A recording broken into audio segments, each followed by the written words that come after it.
Hello students, आज हम पढ़ेंगे द स्टोरी ऑफ लाइटनिंग। ये आपका चैप्टर है सम नेचुरल फिनोमेना, उसी का एक टॉपिक है 8th क्लास का, the story of lightning. It is not possible to explain lightning in terms of the charges produced by rubbing.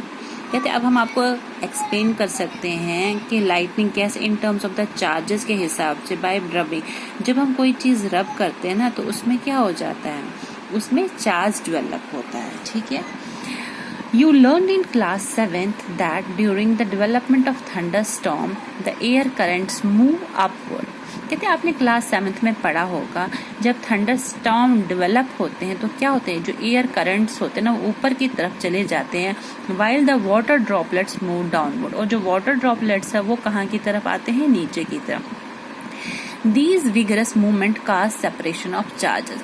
और ये जो मूवमेंट है, यानी कि अपवर्ड एंड डाउनवर्ड जो मूवमेंट है, इससे क्या हो जाता है, चार्जेस जो है वो सेपरेट होते हैं। मैंने बताया था ना, चार्जेस टू टाइप्स के होते हैं, पॉजिटिव एंड नेगेटिव चार्जेस। ये क्या होते हैं, सेपरेट हो जाते हैं। कब, जब एयर करंट अपवर्ड, जब थंडरस्टॉर्म आती है तो जो एयर करंट्स होते हैं ना, वो अपवर्ड चली जाती है, और जो वाटर ड्रॉपलेट्स होते हैं वो नीचे। तो इसकी वजह से क्या होता है, separation of charges. By a process not yet completely understood, the positive charges collect near the upper edges of the clouds.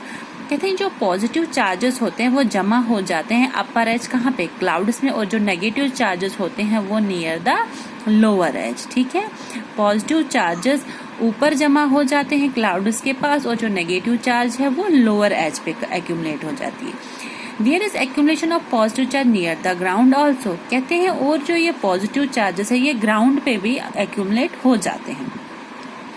When the magnitude of the accumulated charges become very large, जब magnitude इन charges का काफी ज्यादा हो जाता है, the air which is normally a poor conductor of electricity is no longer able to resist their flow. कहते हैं जो हवा है, जो कि एक क्या है, पुअर कंडक्टर है इलेक्ट्रिसिटी में, वो क्या करती है, वो रेजिस्ट फ्लो नहीं कर पाती है। तो क्या होता है, जो ये नेगेटिव और पॉजिटिव चार्जेस है ये मिल जाते हैं। जैसे यहाँ पे आपको दिखाया गया है, ये जो ऊपर है क्लाउड्स के पास ये पॉजिटिव चार्ज एक्यूमुलेट हो गया, और जो नीचे एरिया में नेगेटिव, और जो ये नीचे ग्राउंड वाला एरिया है यहाँ पे भी पॉजिटिव चार्जेस एक्यूमुलेट हो जाते हैं। क्योंकि जो बीच में हवा होती है, तो वो हवा क्या है, पुअर कंडक्टर, तो वो उनको जब रोक नहीं पाती है, तो ये जो पॉजिटिव और नेगेटिव चार्जेस है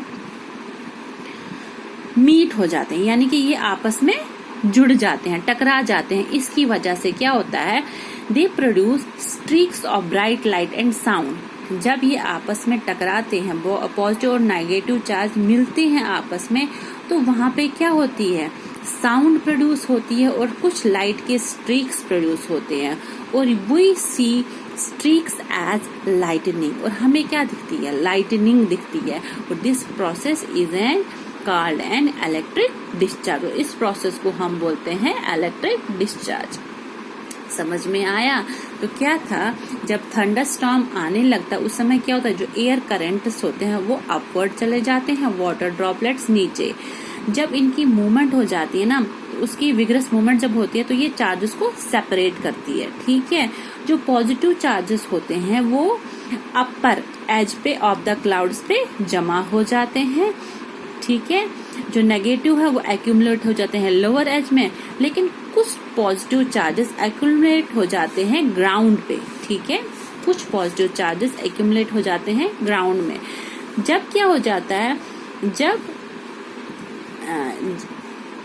जब magnitude of the accumulated charge, जब जो मैग्नीट्यूड होता है किसका, एक्यूमुलेटेड चार्जेस का, वो लार्ज हो जाता है, जो जब बीच में जो हवा होती है वो पुअर करना, वो क्या करती है, वो इनके फ्लो को रेजिस्ट नहीं कर पाती। ये जो हवा है वो फ्लो ऑफ, ये जो चार्जेस का फ्लो है वो बर्दाश्त नहीं कर पाते। उस समय क्या होता है, नेगेटिव और पॉजिटिव चार्ज क्या हो जाते हैं, दे मीट।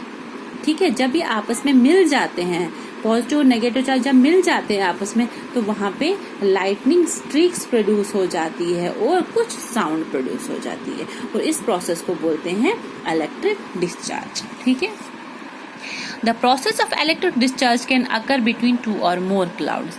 कहते हैं ये जो इलेक्ट्रिक डिस्चार्ज है ना, ये 2 से ज्यादा, कहीं ज्यादा क्लाउड्स में भी हो सकते हैं। Today we need not get frightened by lightning like our ancestors did. कहते हैं पहले जो लोग थे वो डर जाते थे, लेकिन अब हमें डरने की जरूरत नहीं है, क्योंकि अब हमें इसका फिनोमिना पता चल जाता है कि ये जो लाइटनिंग है ये होती किस वजह से है। Scientists are trying hard to improve this understanding. How a lightning strike could destroy life and लेकिन क्या होता है, ये जो lightning है ये नुकसान पहुंचा सकती है लाइफ और प्रॉपर्टी को. It is therefore necessary to take measures to protect ourselves. इसलिए हमें क्या करना चाहिए, हमें कुछ एक्शंस उठाने चाहिए, कुछ ऐसे अपने आप को बचाना चाहिए, प्रोटेक्ट करना चाहिए इस लाइटनिंग से. ठीक है, समझ में आया? तो क्या पढ़ा आज हमने? द स्टोरी ऑफ लाइटनिंग, कि जो लाइटनिंग है ये होती कैसे है.